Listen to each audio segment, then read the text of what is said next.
Welcome to the Freak Show, fellow freaks. I'm Matthew Brockmeyer. And I'm Christa Carmen.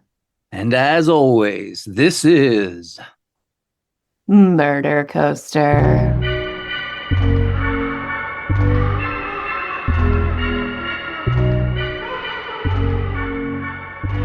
Ladies and gentlemen, welcome back to Ghost October and the Amityville Horror House. Last week we brought you the story of Ronald Butch DeFeo, who murdered his entire family in cold blood.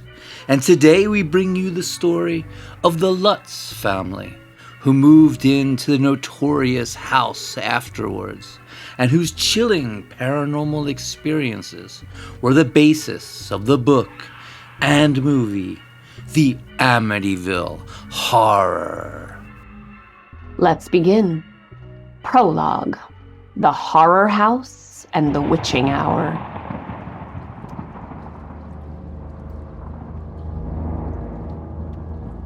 "3 a.m., the dead of night, is a time known as the Witching Hour, as the number 3 is said to be a mockery of the Holy Trinity.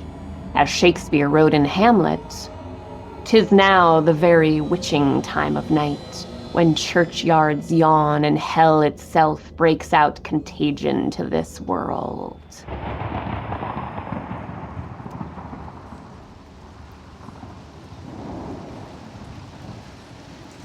On January 14th, 1976, at exactly 3:15 in the morning, George Lutz awoke in a sweat, heart pounding, images of death and murder on his mind.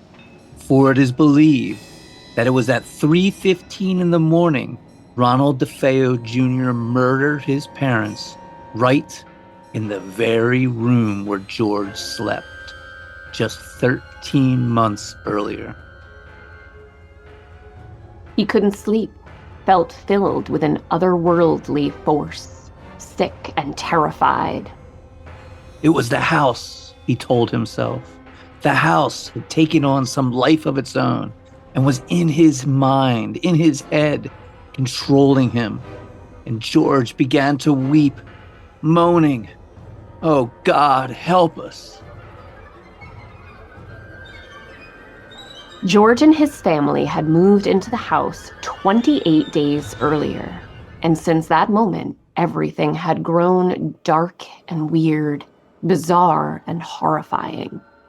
The heat would fluctuate wildly, going from 90 degrees to freezing in a moment. Weird slime oozed from keyholes, the walls bled. Windows would mysteriously open and slam shut. There were strange noises, demonic and ghostly, voices and hordes of black flies that buzzed incessantly, as if the house itself was made of rotting meat. At one point, a lion statue had somehow reached out its fanged, snarling mouth and bitten George in the leg, and the family was taunted by a pig demon with glowing red eyes named Jody, and everyone had grown ever increasingly more violent and cruel, taking to sleeping on their stomachs like the family before them had been found, each shot dead in their beds.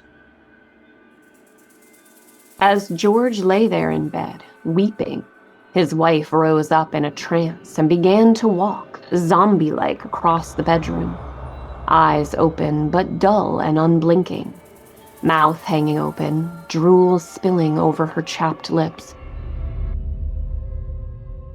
It appeared George's wife, Kathy's meditation practice had opened her up spiritually, making her vulnerable to dark forces, and allowed some strange spirit to possess her. The night before, George had seen her age dramatically right before his eyes, going from the pretty young woman in her late 20s he'd married into a horrible 100-year-old hag. Then George had seen her literally levitate, float up into the air like the little girl in The Exorcist. George went to his wife, who strode across the room in a trance, and grabbed her by the shoulders, began to shake her, screaming into her face, "Kathy! Kathy, wake up! Wake up, Kathy!" Then the family dog, Harry, who George had chained to the bedroom doorway to protect them from the plague of demons, began to vomit up a horrible-smelling substance, the putrid scent filling the air, and George could hear the beds in the upstairs room where his stepsons slept begin to slide and scrape across the floor. Then the drawers in his own room began to open and close, and there were voices. Voices everywhere, speaking, chanting, words he couldn't make out. And suddenly, the entire downstairs was filled with a cacophony of noise, like an orchestra tuning up, or a marching band playing, pure noise. And every door in the house began to open and slam, open and slam. And George was screaming, his body whipping back and forth. But there was no sound coming from his mouth. He couldn't move, was pinned down to the bed as the sound of the marching band grew closer, closer, closer, the bedroom door swinging wildly, slamming and opening. Lightning flashed right outside, and the boom of thunder shook the house violently. Rain slashing down, winds whipping, rattling the window panes. And then there was a creature atop him, something cloven-footed, perhaps the pig demon Jody, perhaps the devil himself.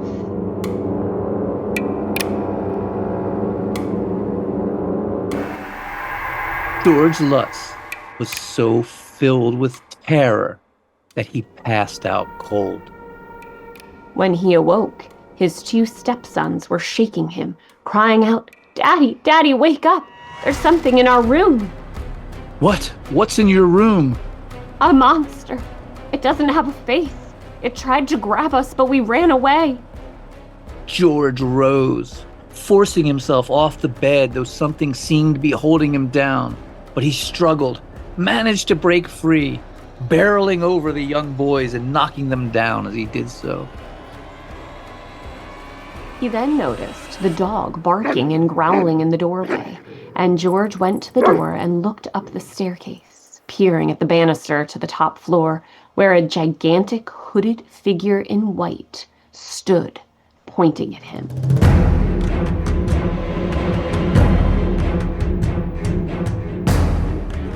George screamed to the children, "Go! Get outside! Go! Go! Go! Outside!" Then George scooped his wife Kathy up into his arms. She was still lost in her trance, eyes open, mouth a scowl as George carried her down the steps, slime oozing from the walls, the stairs bleeding. The banister exploded, and the front door was ripped free from its hinges by an invisible force, dangling there as they bolted outside into the horrible storm, rains lashing them and lightning crashing as they ran to their van, the dog following behind. George jammed the key in the ignition and cranked the motor, threw the van into gear, wet gravel spraying as he skidded out onto the street, tearing up Ocean Avenue. George muttering to the evil house in his rearview mirror, "Thank God, I'll never see you again." And the family never returned to the home again, leaving behind all their possessions.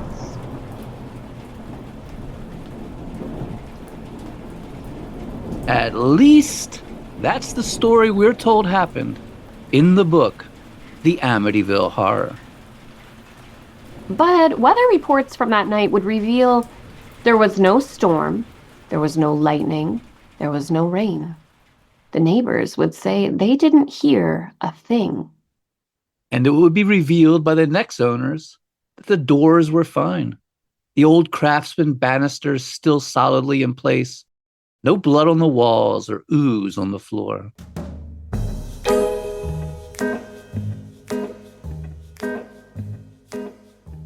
But true believers would claim that paranormal activity can appear as a hallucination. The Lutz family saw the walls bleeding and the banister explode because the ghosts and demons had infiltrated their minds. Yet others would claim it was all an elaborate hoax, planned out months in advance, down to the last detail.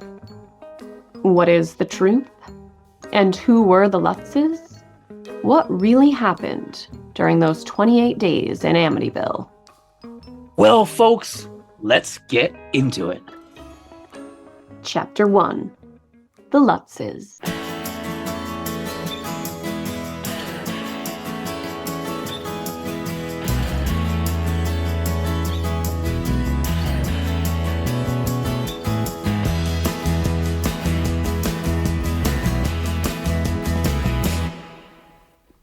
In 1975, George Lee Lutz was a 28-year-old ex-Marine and Vietnam veteran who owned a land surveying business he'd inherited from his grandfather.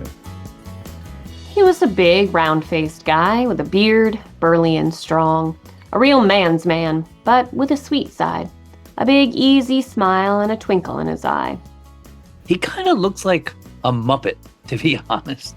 Just very, very hairy, very shaggy, with like really big eyes and a goofy grin. I could see that.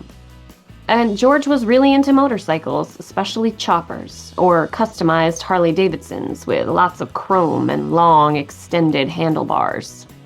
George owned a few Harleys, but his favorite was his trike, or three-wheeler.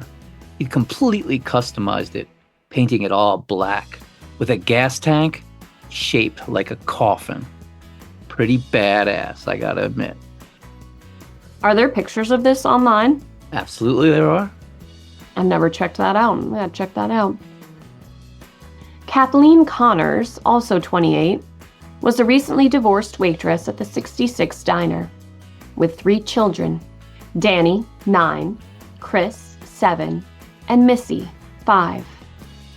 George would come to the 66 Diner where Kathleen worked and flirt with her.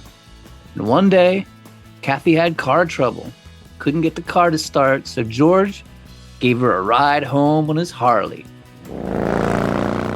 And after that, they were a couple. The kids loved George's loud Harley-Davidsons, and he gave them rides on his trike, which resembled a big black big wheel to the little boys. He also had a red Chevelle muscle car he'd take them out in, and a Corvette. And he was a black belt in jiu-jitsu. With the motorcycles and the martial arts and his teddy bear personality, the kids adored George, and he and Kathy seemed to make the perfect couple with the perfect little family. And they decided to tie the knot in July of 1975, after having known each other only a short while.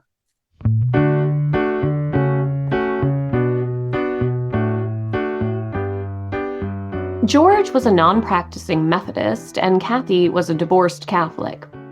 Neither of them very religious. And when they were wed, they chose a Presbyterian church as the place to take their vows. The newlyweds dreamed of settling down in a nice suburban neighborhood, particularly in the South Shore of Long Island, and set to searching out for the perfect home. They were looking to spend around $50,000 and had looked at over 50 homes when their agent told them, "Let me show you how the other half lives," and took them to a 6-bedroom home on 112 Ocean Avenue, right on the water, with its own boathouse and an in-ground heated swimming pool. A house easily worth a couple $100,000, but listed at only half that, and they were intrigued. Kathy would later say, All the things that we had talked about were found in one place. Then the real estate agent told them why it was so cheap. It was the infamous DeFeo house.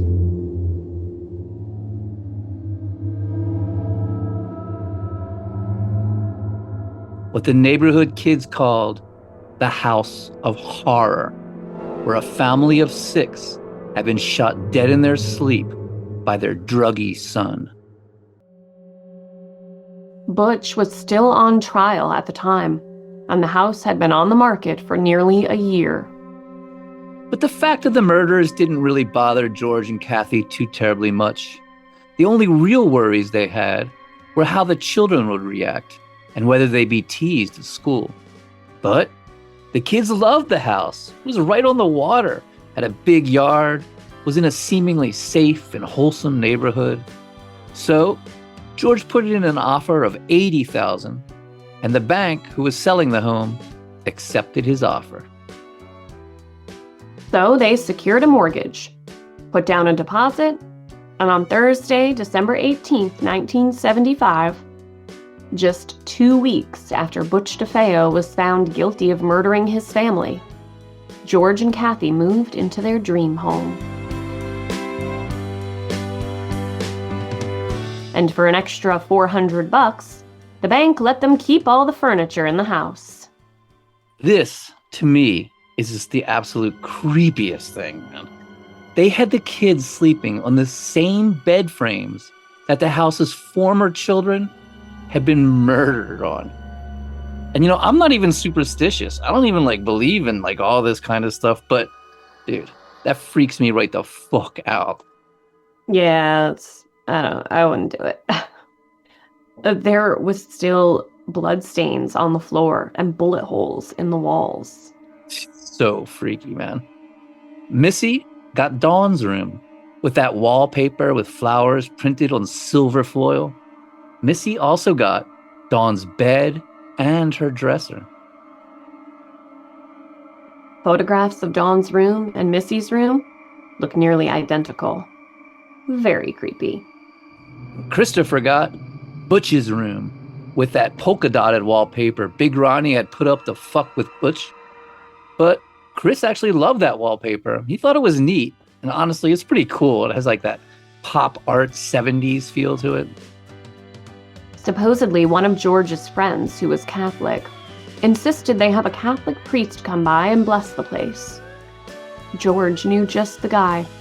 A priest named Ralph Pecoraro, who went by the name Father Ray, and who'd helped him arrange an annulment for his first marriage. Father Ray came on over to the house and started his blessings as the family moved in, going about room to room, mumbling his incantations and sprinkling holy water. In the name of the Father and the Son and the Holy Spirit, peace be to this house and to all who dwell here. In the name of the Lord, blessed be God forever. But when Father Ray got to the second floor and went into the former bedroom of Mark and John DeFeo, a room the Lutzes were now using as a sewing room, something strange and horrible happened, as he himself would say on the television show, In Search of. I was blessing the sewing room. It was cold. It was really cold in there, and I thought, gee, this is peculiar, because it was a lovely day out. It was winter, yes, but it didn't account for that type of cold. I walked around the room, sprinkling holy water, and I heard a rather deep voice behind me say, "Get out." It seemed so directed towards me that I was really quite startled. Then I felt a slap on the face.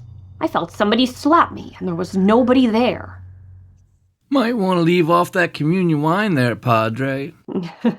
This interview apparently got him in some hot water, and he was actually kicked out of Long Island and transferred to another diocese. And just like everything else in this case, this is just a source of a lot of debate, especially as, when a flurry of lawsuits erupted over this haunting, Father Ray would state in an affidavit that his only contact with the Lutzes concerning the matter had been over the telephone, and he hadn't actually even been in the house. Awfully fishy. And at some point, when the money from the book and movie deals started rolling in, George ended up buying Father Ray a car to compensate him for his troubles. Shady dude. And on that early winter day in Amityville, when the spirit slapped the priest in the face and told him to get out. Well, rather than warning the Lutzes or contacting the church, supposedly Father Ray just told George and Kathy, I wouldn't spend too much time in that room and definitely don't sleep in there. George was just like, okay, sure thing. He didn't think it was weird at all. But very weird things soon followed. Like the DeFeos before them, the Lutzes kept their dog on a short leash, tied up, and the dog went berserk, presumably barking at ghosts and demons, jumped the fence, and hung there by the leash, nearly hanging itself. I see this more as bad pet owners than any kind of supernatural event. And George and Kathy were all about transcendental meditation, a technique used to quiet the mind and induce a state of inner peace. Made very famous by David Lynch, and I actually practice this sometimes myself. But it's been said that this meditation opened them up to supernatural forces. Kathy would say that the first truly odd thing that happened to them was that as she was meditating, she smelled perfume, then felt a ghostly presence touching her body in a warm and comforting way. And that she instantly knew it was the spirit of Louise DeFeo.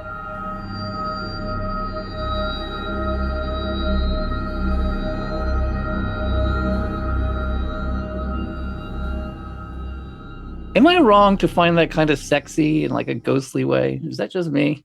I mean, it's like a weird first supposed spiritual contact. Like, she touched me in a warm way. I knew it was Louise. It's like, it's kind of odd. She had lovely perfume. Yeah. I don't know.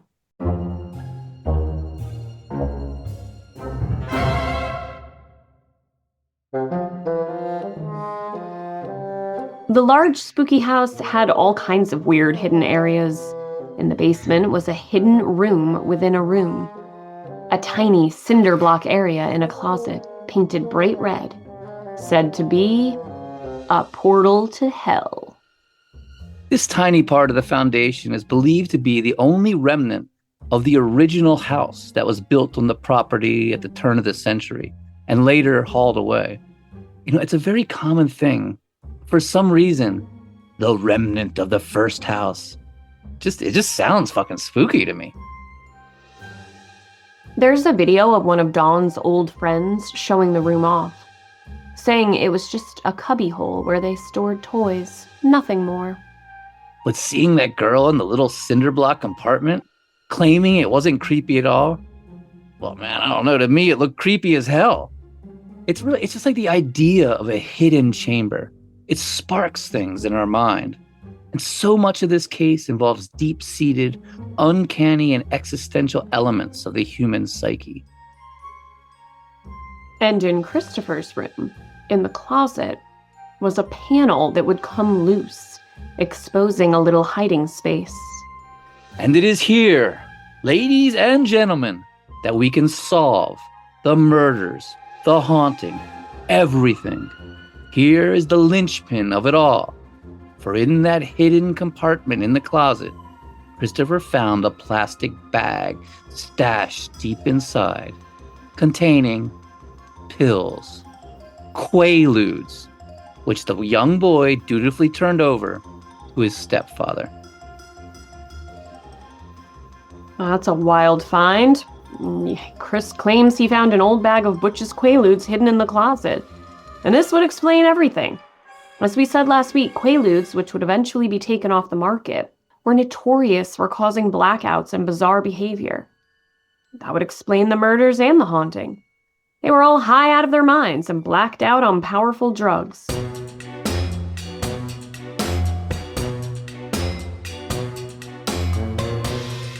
Yeah, just like in the Wolf of Wall Street. I'm sure you've seen that. Yeah. Remember the Quaaludes? He Yes. wrecked his car, didn't remember it. It had bizarre memories that didn't happen. And, if they were all on Quaaludes, they'd wake up in a fog with no idea of this devastation that they wrought. and believing it was all like ghosts and demons. The real title should be The Amityville Quaalude Horror. Chapter 2, 28 Days Later.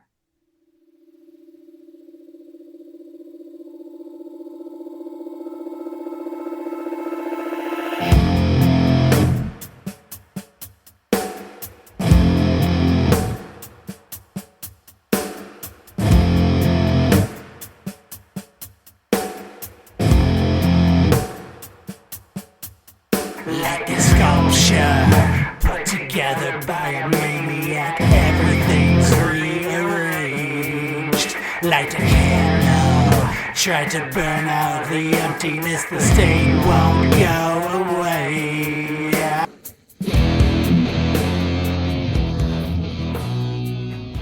Supposedly, all the old haunted house tropes were present at 112 Ocean Avenue.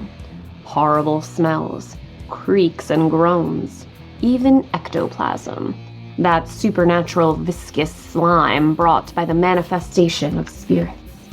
He slimed me. And the house was freezing. Kathy later saying she'd called the heating service to check the furnace over and over during her 28-day stay. And George was constantly splitting rounds of firewood. It became an obsession, swinging his axe for days at a time, missing work, focusing solely on the fire and the axe.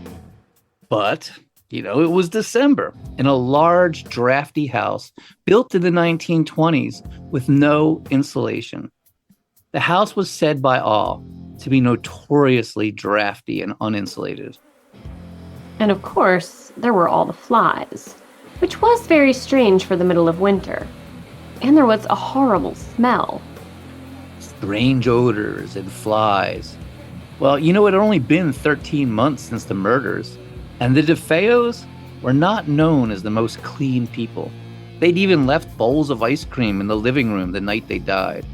And Dawn, in particular, was said to leave food under her bed and use sanitary napkins in her closet. And then there's all the blood and brains everywhere. Those thick shag carpets, which, as we noted last week, are notoriously disgusting. You think that before someone would move into a house, they'd clean it all? They're in the same carpets, the same wallpaper, the same furniture. It's it's very really weird. gross. Yeah. Yeah, why wouldn't you have wanted, did those companies that we have today that go in and clean Crime scenes? crime scenes, did they exist back then? I think that they were just beginning, but mostly it was it is even today. It's usually left up to the owners to clean up the scenes, and they're the ones who have to hire those companies that are. That's and today wild. there's all kinds of laws, that you have to have hazmat suits and be a specialist to do that. But I think back then it was probably the bank who was left to clean up all the mess. I would assume. I don't know. As a mother of a child, if I had been that mother of 3 children, the first thing I would have done was rip up every rug, scour the walls with bleach. It's ugh. It was bloodstains still on the fucking floor, man. Yeah, that's crazy. And George would wake up at 3:15 every morning, the infamous witching hour, hearing strange noises, unable to sleep, restless and full of foreboding. And it was the exact time Butch was said to have murdered his family.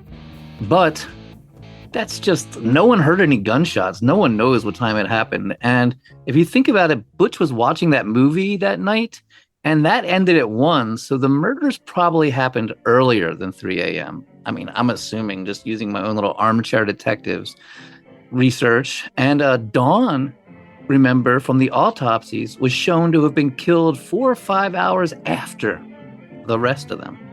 But that 3:15, it just makes good copy. So spooky. Like in the movie, when you see the clock turn, it's click, turns to 3:15. You're like, ah. Mm-hmm. I think one of my favorite films that kind of plays with that same idea of the witching hour is The Exorcism of Emily Rose. Oh yeah. That it's so interesting that actress was able to make all those faces. Yeah. None of that CGI. That's actually her. I know, it's crazy. That's a great movie.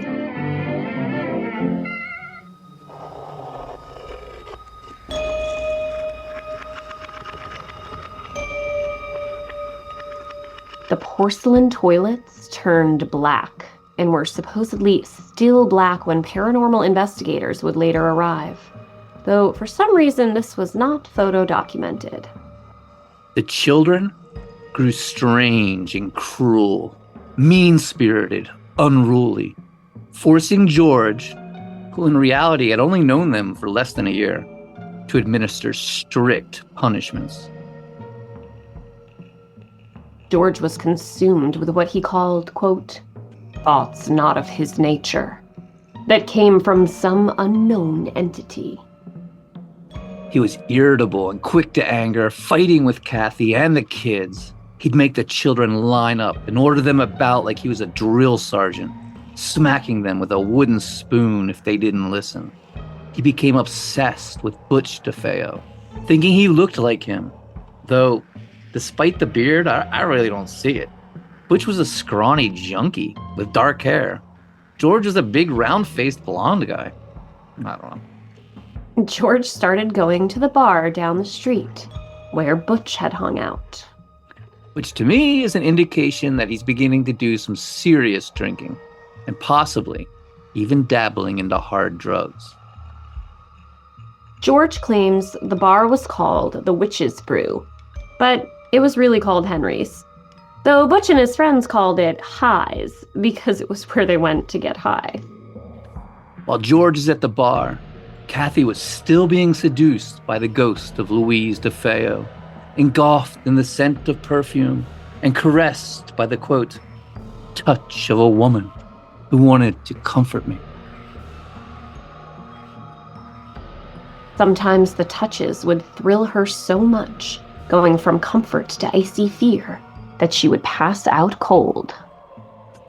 Sounds like she's on Quaaludes to me, but I don't know. And Kathy would naturally obsess over Louise because they were both young mothers in this house. It's only natural that Kathy would be thinking of her, maybe high on Quaaludes, begin to imagine her perfume and soft, velvety touch. And then there was the infamous Jody, the demonic ghost pig.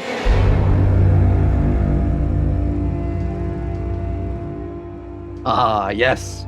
Many people's favorite part of the whole story. The internet is filled with fan art of this strange, ghostly pig specter. So, the story goes that Missy began talking about an imaginary friend that would visit her, a pig creature named Jody, who told Missy she too would live in that house forever and ever and ever and ever. The demonic pig told Missy that it could only be seen by those that it chose to be seen by. Kathy said she'd find Missy happily talking to an empty rocking chair that would be rocking on its own.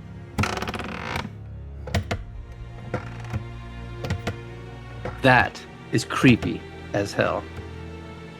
And creepier still, one night after Missy mentioned the pig demon, they went outside to find cloven footprints in the snow. Unfortunately, skeptics would point out that the day they said this happened, New Year's Day, 1976, was unusually warm and there was no snow in Long Island anywhere at that time. And if you think about it, would a pig demon even leave footprints? Yeah, good point. And one night, while George and Kathy tried to explain to their troubled little girl that her demonic pig ghost friend wasn't real, Missy suddenly pointed at the window and said, "There's Jody right there, and she wants to come in." George and Kathy turned, and gazing out the window, were horrified to see a pair of menacing, glowing red eyes peering back at them. Ah!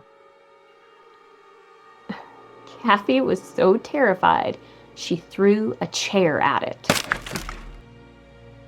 Oh, take a chill pill, Kathy. Relax. Or maybe lay off the pills. Yeah. The thing is, there was this big fat cat that the neighbors owned named Piggy, and it would sit on the tree outside the window meowing to come in, as the DeFeo kids would always let it inside and feed it. So most likely Kathy was just seeing cat eyes glaring outside the window, and Missy called it a pig because that was its literal name. Yeah, nearly all of the supernatural events in this story can be explained away.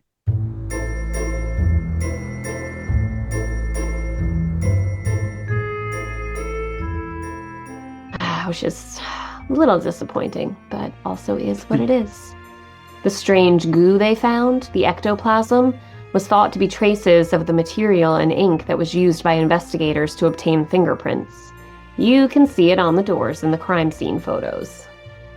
George and Kathy described windows flying open, and in fact, there was a window in the house that would open on its own. You know those old-time, really, really heavy windows? And they would be attached to ropes with counterweights at the end so that they're really easy to lift up. Well, there was a window there like this, but the counterweights were much too heavy, heavier than the window. So if you just touched the window, and actually if you stepped on the floor in a certain spot, it would cause the old house to creak and the window would suddenly open. And there's even videos of a skeptic investigator demonstrating it at the house. And if the window kept opening, you know that's going to make a crazy draft that sweeps all the heat out of the house. And then there was that horrible night when they said something dark and terrifying and unmentionable happened to them in the midst of all this paranormal activity. Something so scary, George said he refused to mention it. Well, if you read between the lines, you can see that George was hanging out at the bar drinking, coming home irritable, stressing out because he'd taken on a mortgage he really couldn't afford, and he was becoming incredibly mean and violent, all of which he admits to. George himself would later say his drinking grew steadily out of control during the 28 days he lived in the house, and combined with the Quaaludes, he most likely blacked out and committed some act of violence he was too ashamed to speak of, just saying that he had to leave the house for his family's own protection. And there's that lion statue that supposedly bit him. Well, who knows? I don't know. But the way I'm imagining this is he tripped over the statue that wasn't supposed to be there. And I've tripped over shit that wasn't supposed to be there, and it pisses you fuck off, and he's probably screaming, "Who put this goddamn statue here?" And, went violent with his family to the point that it became a horrible, horrible, scary scene. And at some point in the morning, he woke up all groggy and he came to his senses and probably started apologizing to Kathy, saying he didn't know what came over him, that it was the house. It was the ghosts, it was the demons, blaming it all on dark, mysterious forces. And so they left the house.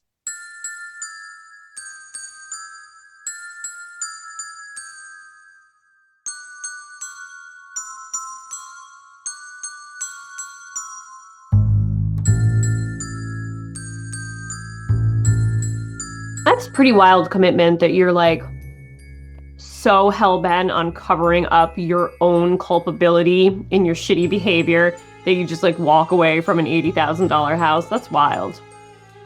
Force yourself to believe it out of guilt. Good point. That's some heavy self-delusion though. I don't know. And the version of events where the family raced out of the home at dawn and left everything behind, never planning on coming back, isn't even true, with George and Kathy saying so.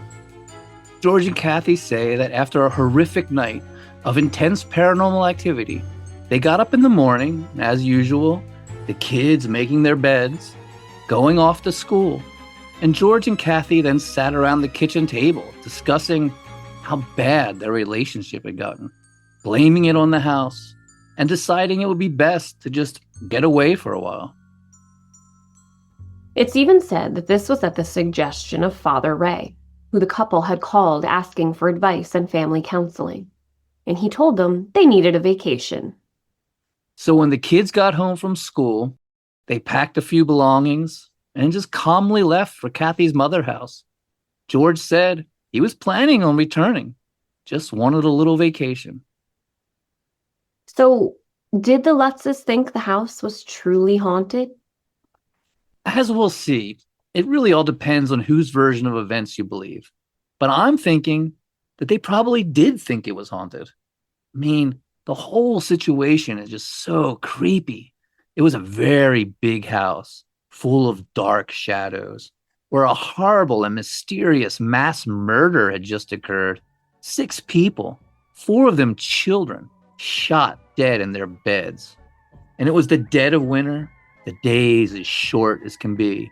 The house hadn't been occupied in well over a year, so the pipes were gurgling, the old floors groaning with the temperature change, especially around the roaring fire George kept going. And it was obviously drafty as that damn window kept opening up, cold breezes blowing right through the place. Who wouldn't begin to get creeped out living in a place of murder that the neighborhood kids called the horror house? With the same wallpaper, furniture, sleeping on the same bed frames, blood stains and bullet holes still on the walls. And Kathy suddenly growing old before George's eyes? Well, they hadn't known each other that long. They'd only been married about 6 months. And as they say, the honeymoon was wearing off. He was beginning to see her in a new light. He's drinking, high on Quaaludes, maybe even other drugs, as that bar on the corner was notorious for them. And he wakes up in a cold sweat, looks at his newlywed wife beside him in the harsh light of a full moon, highlighting every wrinkle and flaw, drool on the pillow.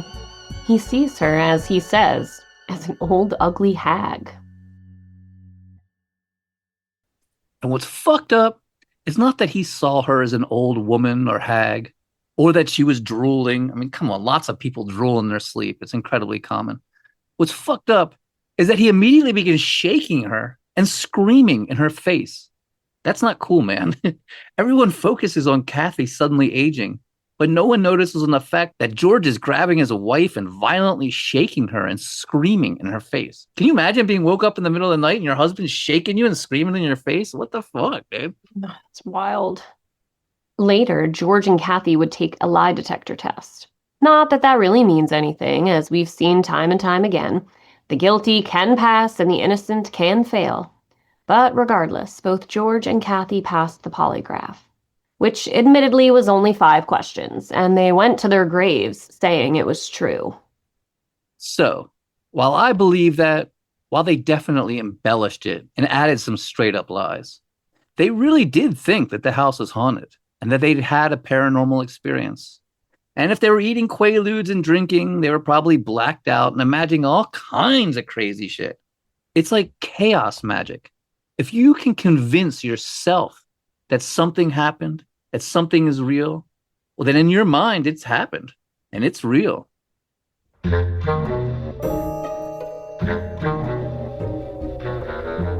That's a good point. That's interesting. Ugh, creepy. How did the story get so blown out of control? It seems to all go back to Butch DeFeo's lawyer, William Weber. Chapter 3. William Weber.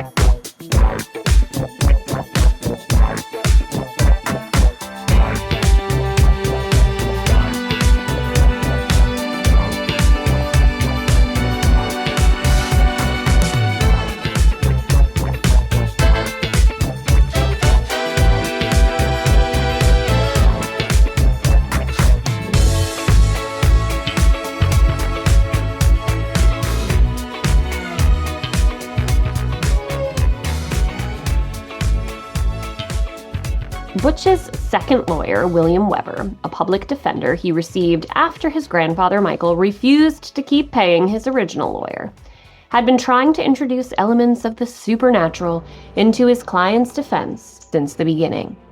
It was the dawn of the satanic panic in America. The Exorcist had been released just a few years earlier, setting off a firestorm of paranormal fears. And William Weber looked to exploit it by appealing Butch's conviction and claiming Butch had been possessed by evil forces. And whether you believe that the Lutzes completely fabricated everything, and this is all a complete hoax, really depends on how William Weber came into contact with the Lutzes, and whose timeline of events you believe. The most common belief is that Kathy and George, seeking to understand what had happened in their dream home, reached out to William Weber themselves, and they met at Kathy's mother house in January of 1976, after the haunting. Weber told them he was actively working on a book and would like to use their story as the epilogue. They got drunk together and laid out the outline of the story, some of which may or may not have been drunkenly embellished. But in the book, The Night the DeFeos Died, it's claimed that George and Kathy met with William Weber at a bar in the autumn before the haunting, before they even owned the house and had planned it out all ahead of time.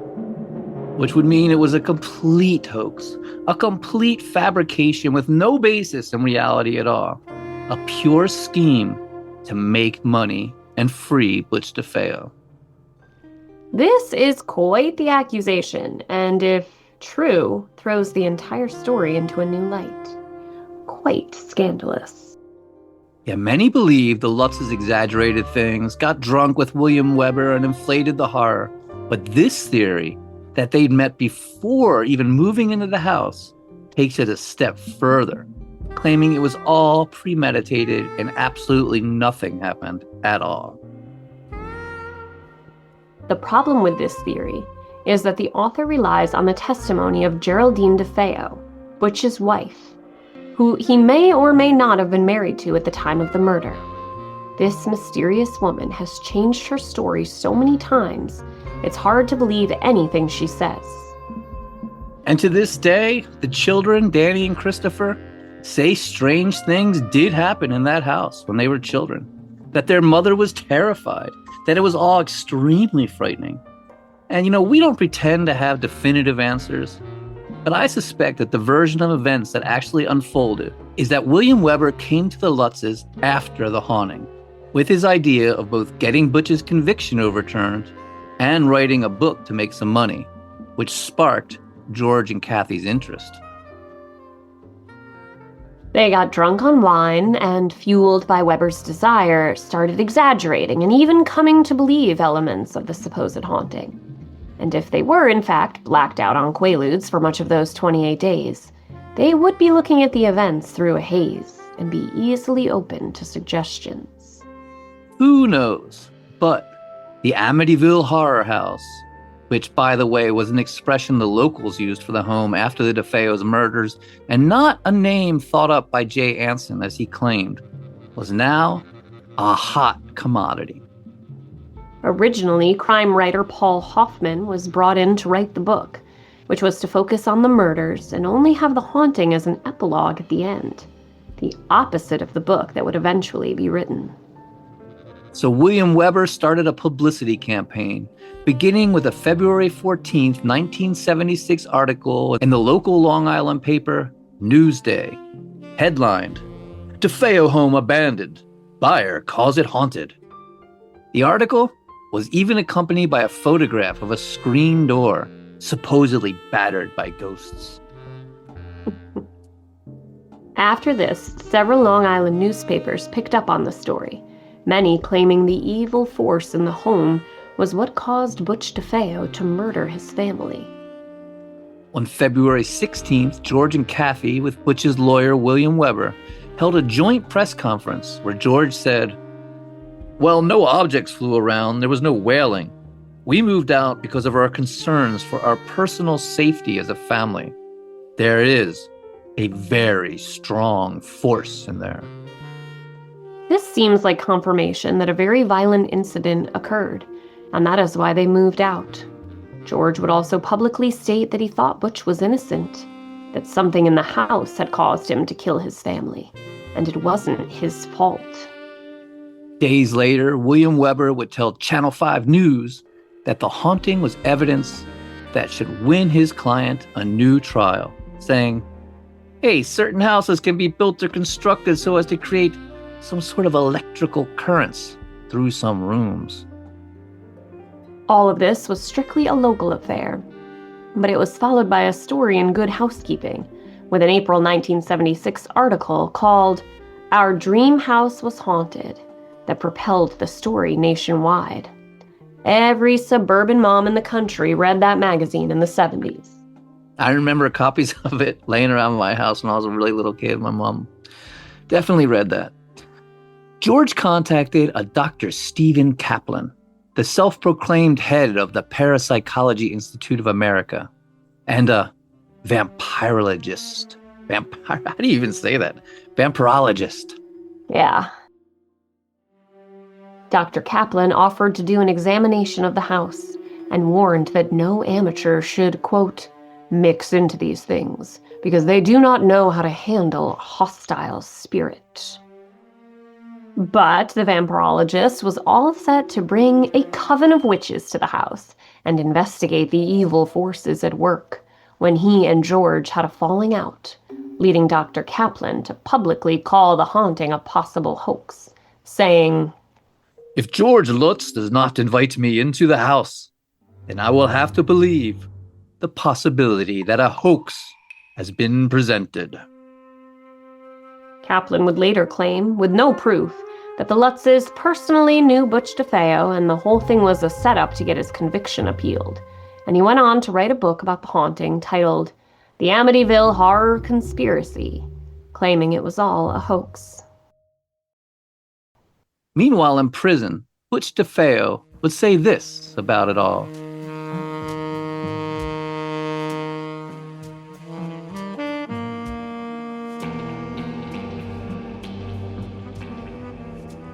Well, William Weber says to me, listen, these people called Lutz bought your house, and we can use them to make some money.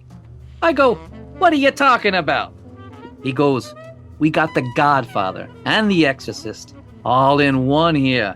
We're gonna make big, big money. And that's how that haunted house nonsense started. Which is so true. It really is the Godfather and the Exorcist all in one, though the Godfather elements have been mostly cut out. But soon the Lutzes cut all ties with William Weber and decided to instead write their own book. Some say this dispute arose when George and Kathy realized that Butch DeFeo would receive 5% of all the profits from the book, and they didn't want to financially reward a murderer. Though on the other hand, they did say he wasn't guilty because of the demonic forces, but whatever. Others say that George and Kathy just wanted all the rights to this story for themselves. But the ghost was out of the bag by now, and with the satanic panic beginning to boil up, the world was hungry for a ghost story.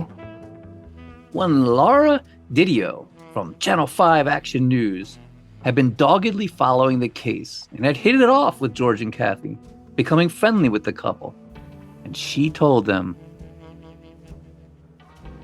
your family needs help. Look, you need to be put in touch with some credible people who can help you if this really happened as you say it did. The Lutzes agreed, and Laura Didio put them in touch with the most credible and honest ghost hunters and demonologists that ever walked the earth. Literal Catholic superheroes, Ed and Lorraine Warren. Chapter 4.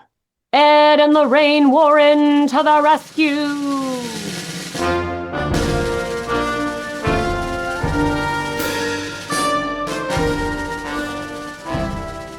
Who you gonna call? The Warrens! On March 6, 1976, a team was assembled to investigate the Amityville Horror House, George and Kathy not coming along. Some saying because they were too terrified, others saying that it would ruin the propaganda that they never returned to the house. Others saying Lorraine Warren forbid it, as it would, quote, give the spirits recognition and bring them right back. The team consisted of Channel 5 Action News anchorman Marvin Scott, Channel 5 News cameraman Steve, and the aforementioned Channel 5 Laura Didio. There was also a gaggle of paranormal investigators. Mary Pasquarella, a prominent and well-known psychic at the time, Dr. Brian Riley, a British parapsychologist, and his wife Alberta Riley, a deep trans medium psychic, Dr. Alex Tanos and Dr. Carlos Osis from the American Society for Psychical Research, and Jeffrey Sullivan, George Koukouris, Keith Harari, all from the Psychical Research Foundation. And of course, Ed and Lorraine Warren, bringing along with them their personal photographer and assistant, Paul Bartz. Lorraine would claim the house was so ominous that she was scared to enter it, saying, I just had an odd feeling. I wasn't comfortable. Why I wasn't comfortable, I don't have an answer for that. I just felt personally threatened. It is said that the group was immediately filled with an overwhelming feeling of sadness. And Mary Pasquarella said she saw the face of a young girl looking in the window at her, but, quote, kept my cool and used my knowledge and training to summon the girl towards the white light. Incredible. Mary Pasquarella had been in the house just minutes and had already freed a ghost from this mortal realm and helped it cross over to the other side. But Lorraine Warren, on the other hand, didn't think it was mere ghosts they were dealing with, but evil spirits from the bowels of hell. Demons, as she would say. You're not dealing with a haunting that's come about as the result of a tragedy or murder. You're dealing with something that has the wisdom and cunning of the ages. You're looking at what caused this. When a person could kill every member of his family and nobody is going to put up a fight. Nobody is going to try to suppress themselves. It's a mystery. It's a puzzle. But that's how cunning the devil can be. He'll outwit you. Then both Lorraine and Mary began seeing bodies draped in white sheets. Yes, literal white sheet-covered ghosts. Yes! Mary would say it was the closest she'd been to pure evil. And walking up the stairs, Lorraine received non-stop messaging from menacing demons and a powerful force like a rush of water. And she turned to her cameraman and said, I hope this is as close to hell as I'll ever get. Then Ed Warren was lifted off his feet by an invisible force, thrown violently to the ground, and had to fight off the demonic presence by chanting Bible verses, commanding the demons to release their evil grip on him. While downstairs, Mary Downey went into a trance, chanting, Get thee behind me, Satan! As she threw holy water, which sizzled when it hit the ground, as if landing on a hot stove. In the attic, Lorraine Warren encountered the ghost of Big Ronnie, saying he was so evil and sinister there was nothing she could do to help him or convince him to go. I love this. I can just see 300-pound Big Ronnie confronting Lorraine Warren, saying, Hey, what you doing in my house, lady? You should show some respect. It sure would be a shame if something happened to you and your Ghostbuster pals. Then at midnight, the group gathered on the first floor for a seance, sitting at a table, lighting candles, and holding hands. At first, investigator George Koukouris was not impressed. He was a scientist and thought this all seemed like some kind of carnival sideshow. But then, an icy presence marched up his fingers and into his arms. His teeth began chattering, his heart pounding, and he broke away from the table, unaware he'd even done so. Another investigator passed out cold at the table. Alberta Ripley became hysterical, shouting, Whatever is here is something that comes at you and makes your heart speed up. And Lorraine stated, Whatever is in this house never walked the face of the earth in human form. Which is confusing to me because she said she talked to the spirit of Big Ronnie. Big Ronnie definitely walked the house in human form. But It was all confusing to everyone, apparently, as all Bert O'Reilly would later say. I saw things I never knew existed. Things I never thought could exist in this universe. But, investigator Jerry Sullivan says he never saw a damn thing or felt anything supernatural. Lorraine Warren would later say it was the spirit of Italian priest Padre Loda Pietrelcina, who'd later attained sainthood, that had rescued her from the horror house. And that there's documented photographic evidence of this, because his face had materialized on a moose head hanging on the wall. Yes, the spirit of Saint Pietrelcina appeared on a stuffed moose head wall to protect Lorraine Warren. And why is this not in any of the movies? It's so awesome. Can you imagine this moose head suddenly becoming this old Italian priest saying, I am the ghost of Saint Pietrelcina. You can call me Padre P. Don't go in the attic. Big Ronnie's up there. He's in one of his moods. Now, Lorraine, you got to get out of here, and I'm here to guide ya.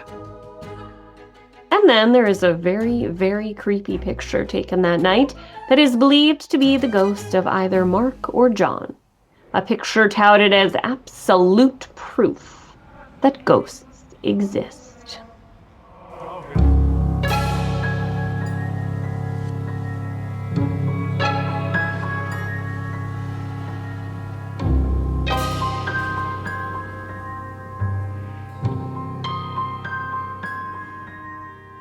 Cameras have been set up all over the house.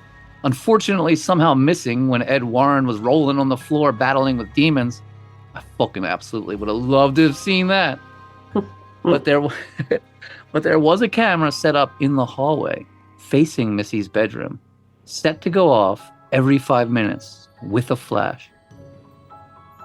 When the film was developed, there was the image of a ghost boy with glowing eyes poking his head out the door. This picture is still touted today as proof of ghosts. Unfortunately, it was revealed to most likely be the Warrens' assistant, Paul Bartz, who was wearing the same exact shirt. I'm literally looking at it right now because I can't remember what it looks. Oh, yeah. It's scary as fuck, dude. It's a scary picture, man. It's everybody. It's an awesome picture. Many years later, when Paul was interviewed and asked to comment about the legendary photograph, he stated, Yes, I am the same Paul Bartz that took part in the seance in the Amityville home. The image in the photograph you mentioned does resemble me. And I know that Ed and Lorraine went on record, including national television, saying it was a ghost. Because I have great respect and admiration for them, I will say no more on the issue, allowing the legend of the most haunted house in America to continue. So by saying nothing, he was basically admitting it was all bullshit. And Channel 5 Action News anchorman Marvin Scott said, And I love this guy, Marvin Scott. He kind of reminds me of Ron Burgundy, the anchorman. Yeah. My assignment that Saturday night in March 1976 was to stay in the house and report on any unusual activity. If there was a demonic force in the house that March night, it certainly didn't manifest itself while I was there. Despite Ed rolling around the floor, grappling with demons and other psychics, seeing literal sheet-draped ghosts, Marvin felt and saw absolutely nothing supernatural, and stated that the teenage potheads in the movie theater were scarier than being in the actual house for 6 hours, adding, It was being sold and promoted as a true story. I saw nothing to substantiate the word true, but it was a good story and a big moneymaker.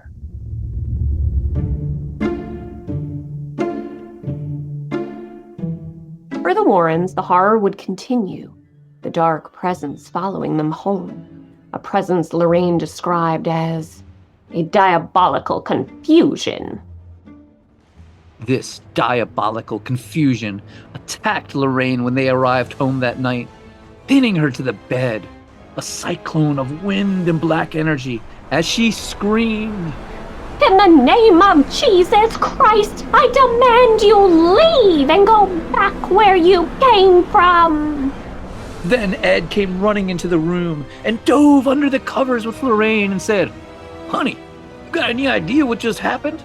It was a diabolical wind cone, so dark and evil that I knew it was not just a demon, but the devil himself." And Lorraine would later state, "What was in that house can never be explained. What we encountered was a true spirit of perdition. It knew all our vulnerabilities, and it went after them. It tried and tried very hard to ruin our lives.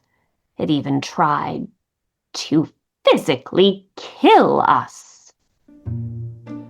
Chapter 5, Hans Holzer.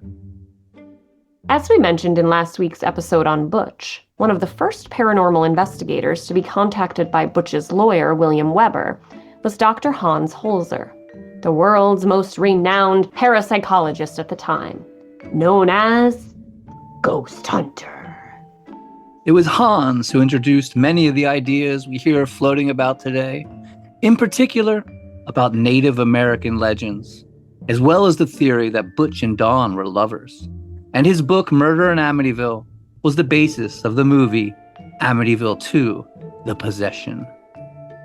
Hans worked with a woman named Ethel Johnson Myers, a trans medium who could connect with the spirits through channeling.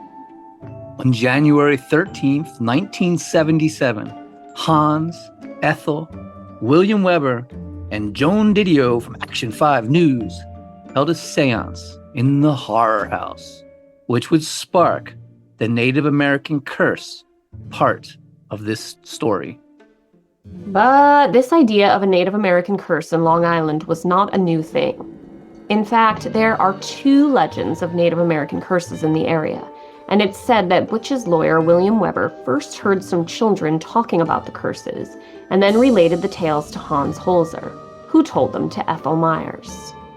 If this is true, you just can't trust anybody in this story. They're all fucking liars. Not even the priest. You can't even trust a priest, man.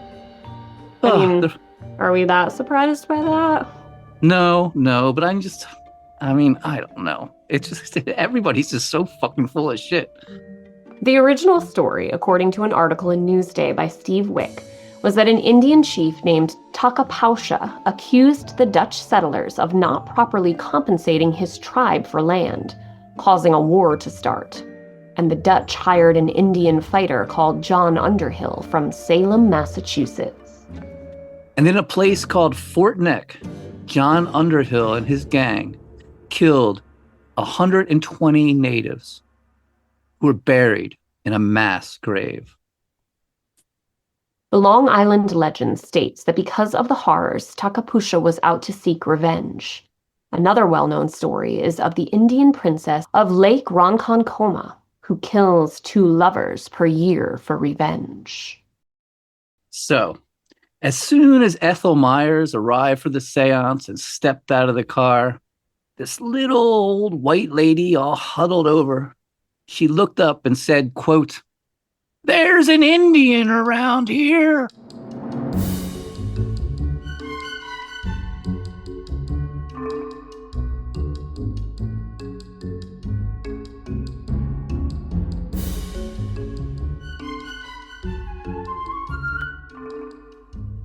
During the seance that followed, Ethel went into a deep trance, and as Butch's lawyer, William Weber, says, After a while, this lady began talking in a strange gibberish language.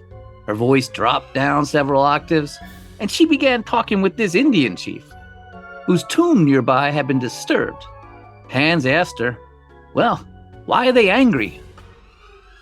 "Because this has been a sacred place, and this is over the very, very special chief's school.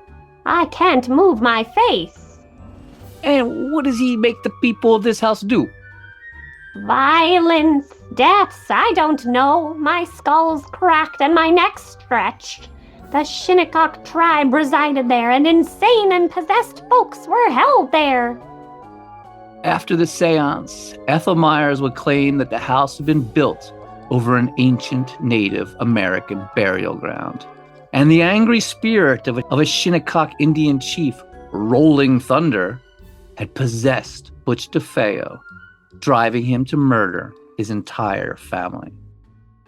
It was also claimed that where the pool was dug was an area the Shinnecock's kept their insane, locked in cages and exposed to the elements.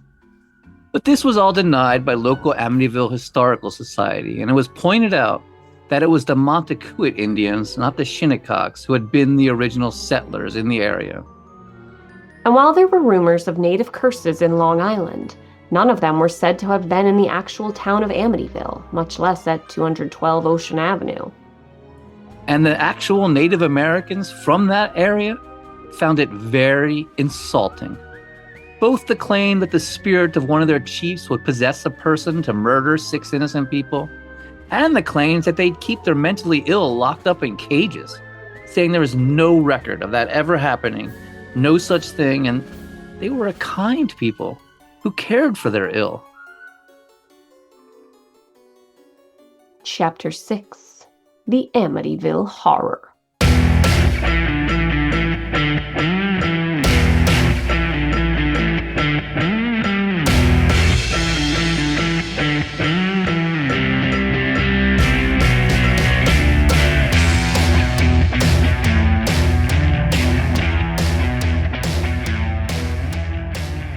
Meanwhile, the Lutzes, who claim they wanted to get as far away physically from the horror house as possible, moved to lovely San Diego. Great choice, as you wouldn't have to chop wood to stay warm. I love sunny San Diego. It's where I met my wife. They had it tough for a while. George sold his business for a fraction of what it was worth. The bank took control of the house, and they were on food stamps, selling Amway products and Reader's Digest magazines door to door. So they were definitely looking for a lucrative book deal. And that's when they were put in touch with writer Jay Anson, who'd recently done a documentary about the Exorcist movie. Jay didn't even meet them before he started writing the book. Instead, he just wrote the book based on audio tapes that they had given him. And Jay Anson would write a very fun haunted house story that sold millions of copies, later saying it was up to the reader to decipher what was true or not. But he did claim to have contacted and interviewed that old rascally priest and trickster, Father Ray. And Jay says it was the testimony of Father Ray that convinced him the story was true.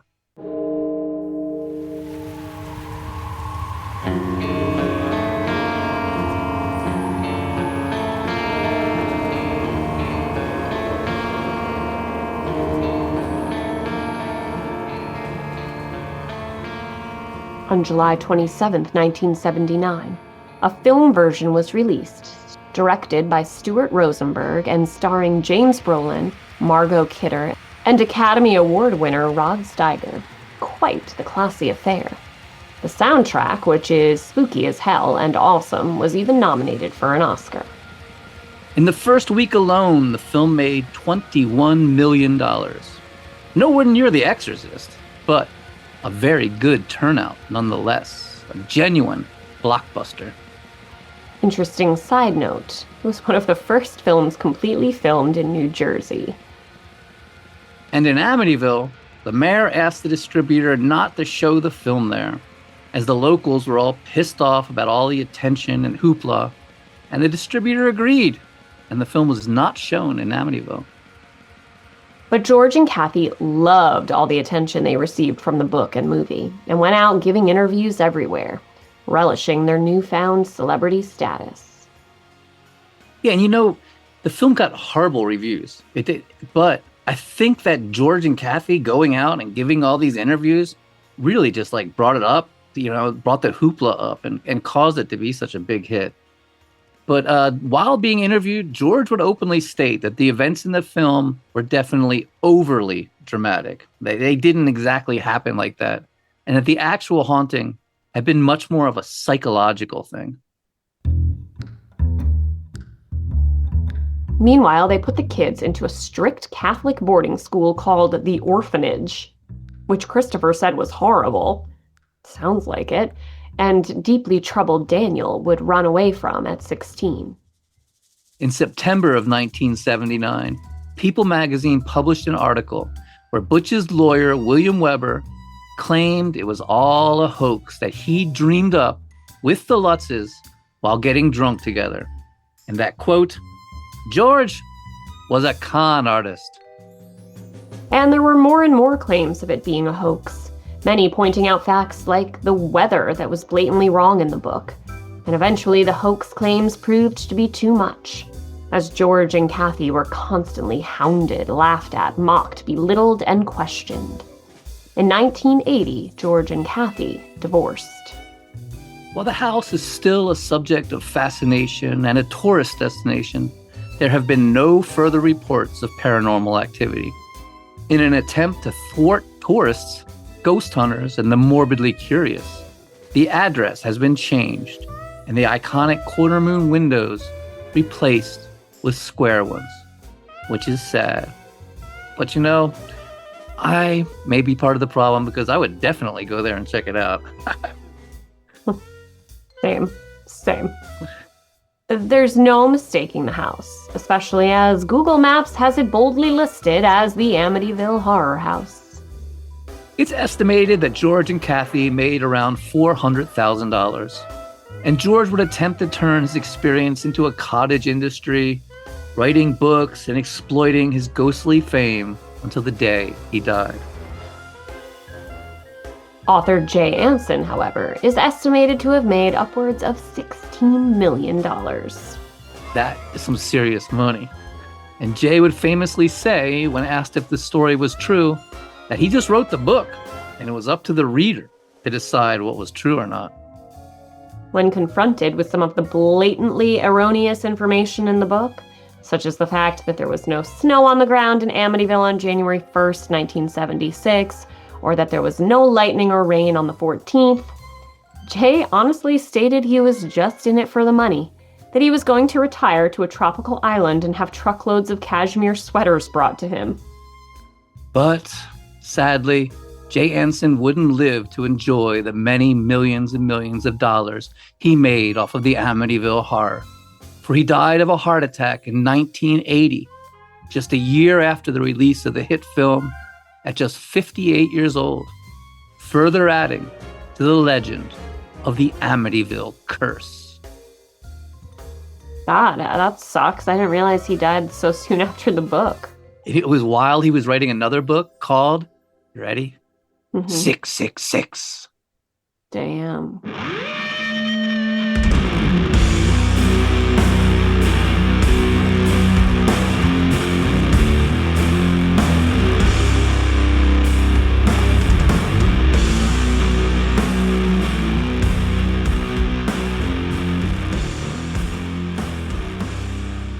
Kathy died of emphysema in 2004, and George passed away in 2006 after enduring a battle with heart disease. Kathy's children still claim to this day that the haunting was real and not a hoax. And they also claim that George was actually into black magic and the occult, and that it was George who caused this flare-up of demonic entities. Christopher mentioning it in an MGM documentary, and Danny having his own documentary film entitled My Amityville Horror. Have you seen that one? No, I was just going to ask you that. Oh yeah, I've seen it a bunch. It's definitely a fun watch. Lorraine Warren's in it. Oh God.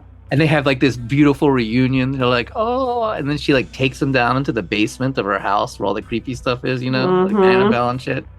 And she like gives him this like little piece of wood that she tells him was part of Jesus's crucifix. And you gotta watch it. It's some fun stuff. And he's like, check it out. A lot of it, he's like playing this electric guitar and making all these like really weird faces. It's great. Damn, I gotta check it out.